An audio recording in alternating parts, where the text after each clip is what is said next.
Society made a statement about me that I will be burden on everyone entire of my life. But I prove everyone wrong about me. So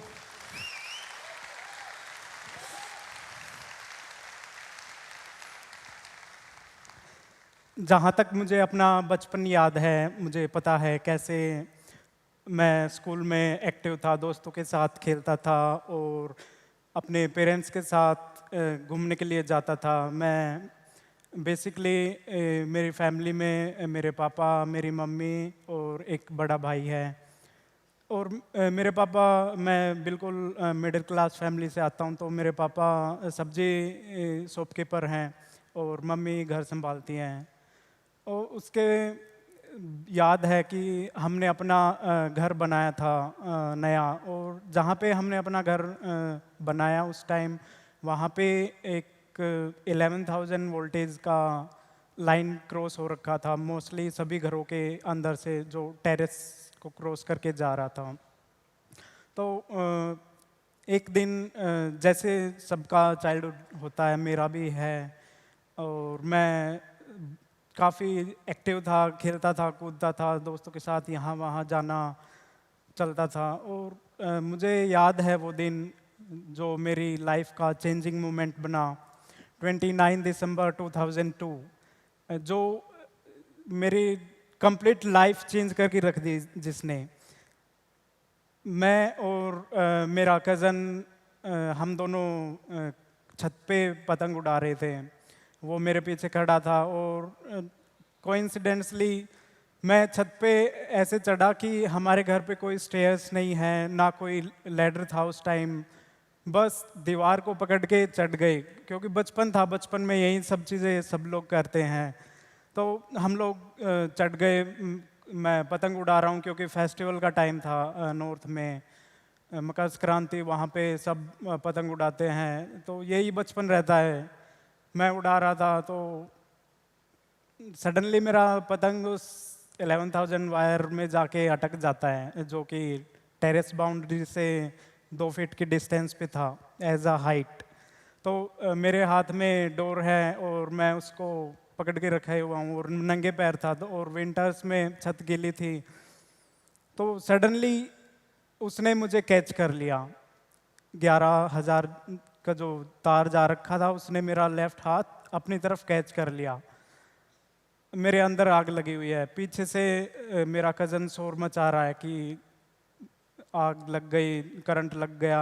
मेरे पापा नीचे सो रहे थे, उन्होंने जैसे ही देखा वो देख के बेहोश हो गए।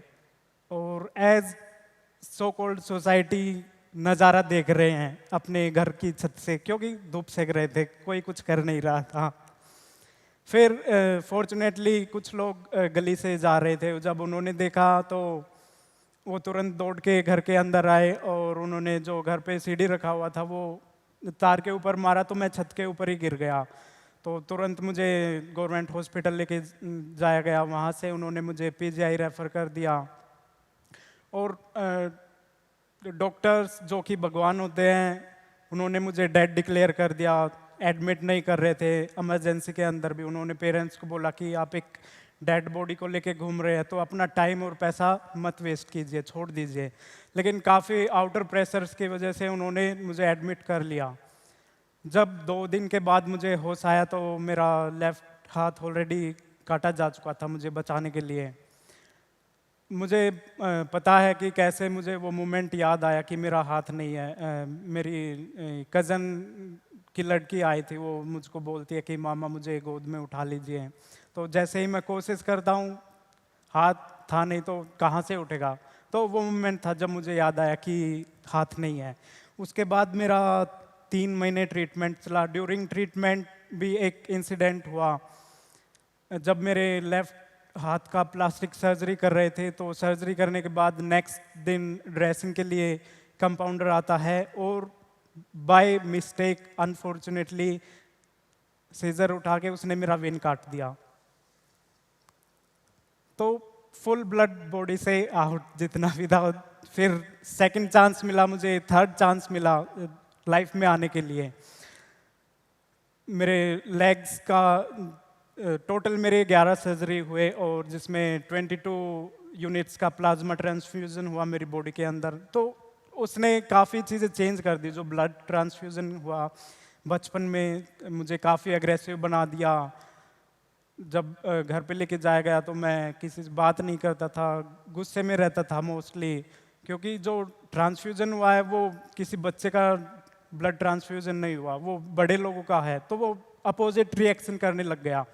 तो उसको रिकवर करने में काफ़ी साल लग गए।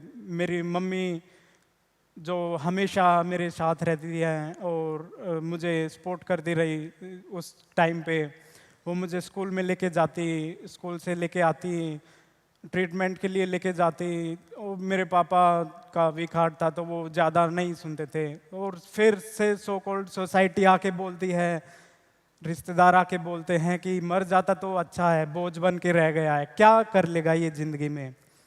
तो डिसहर्टन कर रहे थे वो मेरे पेरेंट्स को। मुझे तो कोई इम्पैक्ट पड़ नहीं रहा था क्योंकि मेरा बचपन है। तो जैसा बचपन में मैंने एक्सपीरियंस आया मेरी लाइफ के अंदर आया, वो मैंने खुद को एक्सेप्ट कर लिया और उसी ने मेरा ग्रोथ किया आगे चल के।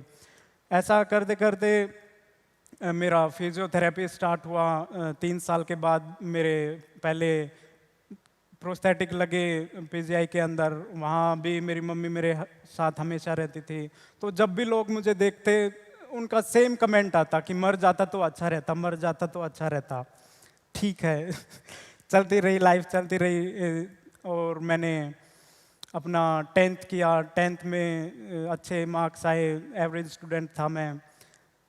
और जैसे ही 10th किया तो मेरा एक ड्रीम था कि मैं बड़ा होकर डॉक्टर बनूंगा, क्योंकि डॉक्टर्स ने मेरी जान बचाई थी। लेकिन जैसे ही मैं मेडिकल स्ट्रीम में गया, एक दिन क्लास ली मैंने, दूसरे दिन मैं कॉमर्स में चला गया, बिकॉज मेरा मैथ्स वीक था। अब भी है और आगे भी रहेगा, उसको मैं चेंज नहीं कर सकता, बहुत लोगों का होता है। उसके बाद मैंने अपना 2015 में ग्रेजुएशन कंप्लीट कर लिया। और as a north family, Indian family, क्योंकि ऑल ओवर इंडिया चलता है ये, तो सबके पेरेंट्स चाहते हैं कि उनका बच्चा सेटल हो जाए, गवर्नमेंट जॉब मिल जाए और उसकी शादी हो जाए फिर तो सेम मेरे पेरेंट्स का भी यही सीन था। तो मैंने ट्राई किया कि चलो एग्ज़ाम्स देते हैं। मैंने तैयारी स्टार्ट की। मैं अराउंड 120 किलोमीटर डेली ट्रैवल करता था। मैं जज्जर से दिल्ली क्लासेस लेने के लिए जाता था। कोई फैसिलिटी नहीं थी तो बस में ऐसे ही खड़े होके जाना पड़ता था, कभी सीट मिल जाए नहीं मिले। मैंने कभी किसी को नहीं बोला कि मुझे सीट दे दीजिए, बिकॉज मैं डिसेबल हूँ। मैं बस अपने स्टडी किया वापस। तो सुबह मैं 6 बजे निकलता था घर से, शाम को 6 बजे आता था। और इस टाइम पीरियड मैंने नोटिस किया कि एग्ज़ाम भी दिए और कोई रिजल्ट नहीं आ रहा है, क्योंकि मैथ्स वीक था। तो एग्ज़ाम कहाँ से करेक्ट होंगे। तो मैंने बोला नहीं करना, अब छोड़ देते हैं 1 साल के बाद। ऑब्जर्व किया कि मेरा वेट गेन काफ़ी हो चुका है, क्योंकि कोई फिजिकल एक्टिविटी नहीं था मेरा। तो मैंने अपने शहर में ही जिम ज्वाइन कर लिया कि वेट कम करेंगे, क्योंकि काफ़ी टोन्स भी मिलते हैं लोगों से कि खा खा के मोटा होता जा रहा है। मैंने ठीक है। तो मैंने, मेरा वो रूटीन भी चल रहा था, मैं क्लासेस भी ले रहा था। शाम को मैं डायरेक्ट जिम में आता था पूरा स्टडी वगैरह करके। और जब मुझे जाना होता था सुबह में, मैं कभी बस से या रिक्शा से नहीं जाता था। मैं 3 to 4 किलोमीटर बाय वॉक जाता था। जो जयपुर फुट जिन लोगों को पता है, बहुत बेसिक फुट होता है, उसमें आप वॉकिंग भी नहीं कर सकते हैं इजीली। तो पूरा ब्लीडिंग निकलता था पैरों से, लेकिन मैं कभी नहीं रुका। अगर रुका, कुछ ज़्यादा हो गया, रिकवर किया, 1 वीक रेस्ट किया, उसके बाद फिर से आगे कंटिन्यू जर्नी।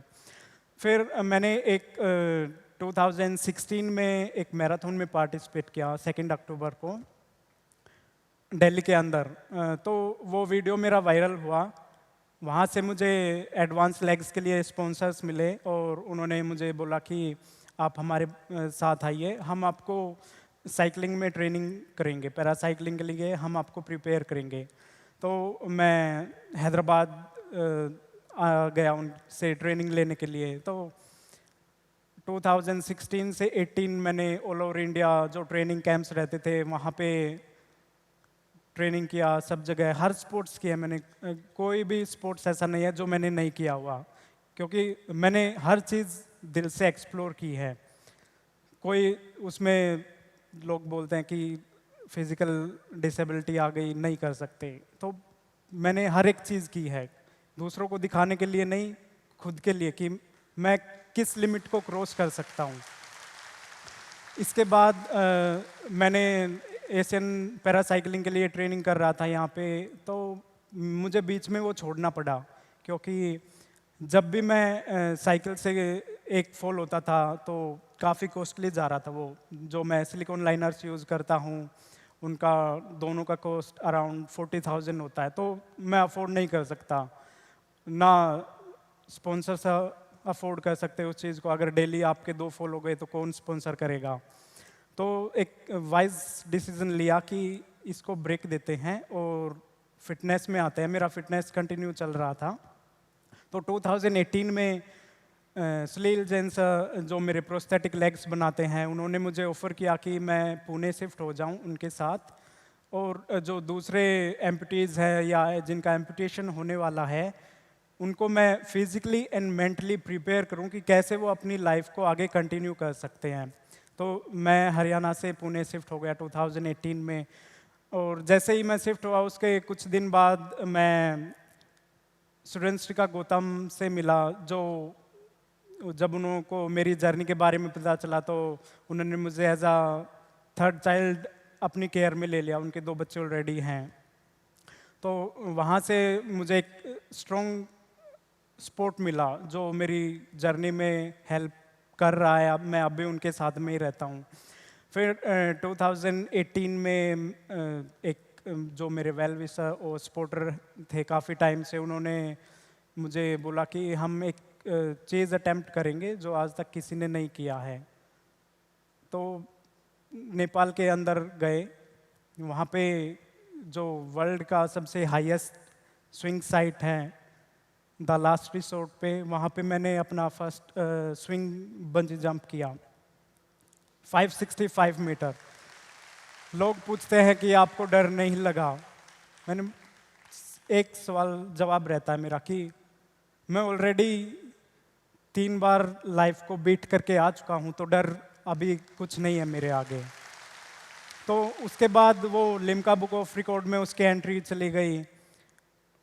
फिर मैंने अपने प्रोफेशनल सर्टिफिकेशन किए, क्योंकि मेरे पास एक्सपीरियंस था लेकिन क्वालिफिकेशन नहीं था। तो हमने पुणे के अंदर ही एक ऑनलाइन प्लेटफॉर्म है INFS और फिटर, वहाँ से मैंने अपना सर्टिफिकेशन किया और अपना ट्रांसफॉर्मेशन किया।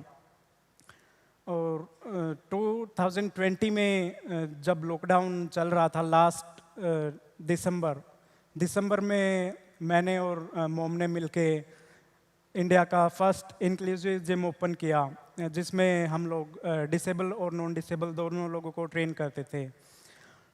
लेकिन बिकॉज ऑफ लॉकडाउन वो ज़्यादा चल नहीं पाया, क्योंकि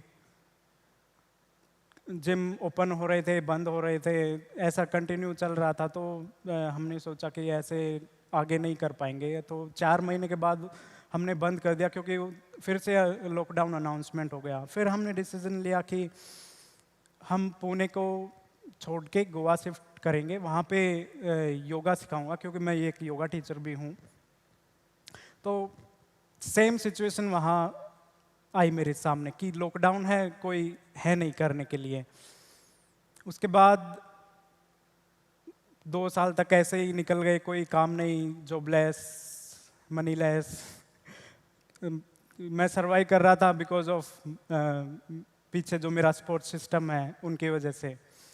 सुरेंद्र गौतम जो जिनको मैं मोम बोलता हूँ, तो उनकी वजह से मैं सर्वाइव कर रहा था।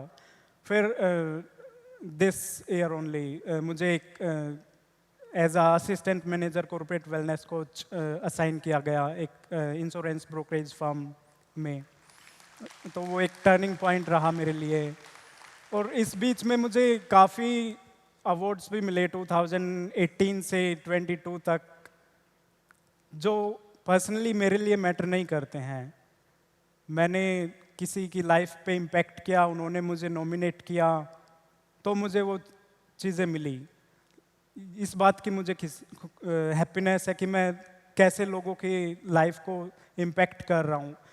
और मैं पर्सनल फील करता हूँ इंस्पायर या इंस्पिरेशन एक बहुत ही गलत नज़रिया है डिसेबल लोगों को बोलने के लिए, क्योंकि आप उसमें सेट कर देते हो कि बस वो एक इंस्पायर ही कर सकता है, बाकी कोई एबिलिटीज़ नहीं है उसमें, जो कि बिल्कुल गलत है।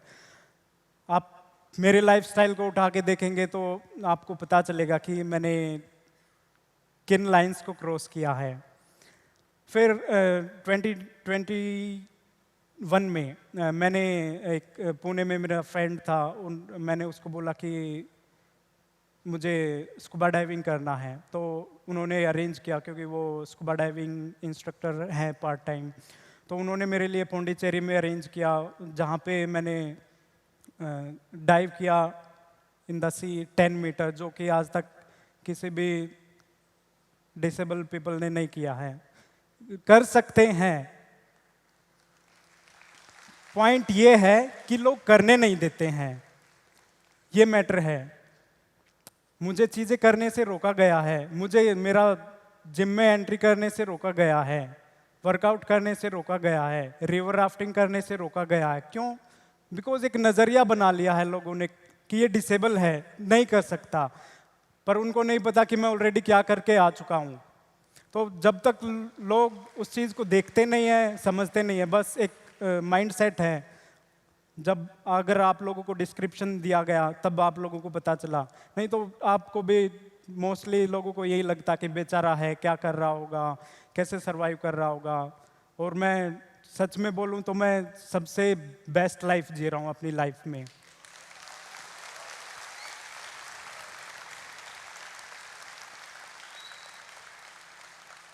लास्ट में एक आजकल के टाइम पे मुझे काफ़ी सुनने को मिलता है डिप्रेशन, एंजाइटी, जो कि एक वर्ड है।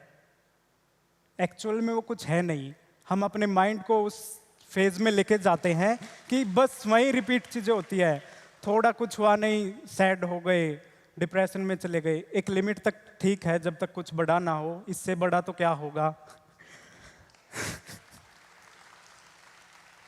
तो आपको वो माइंडसेट ब्रेक करना है, और कितने भी इंस्पिरेशनल टॉक सुन लीजिए, आप कुछ होगा नहीं जब तक आप लोग पर्सनल आपका विल पावर नहीं होगा खुद को चेंज करने के लिए।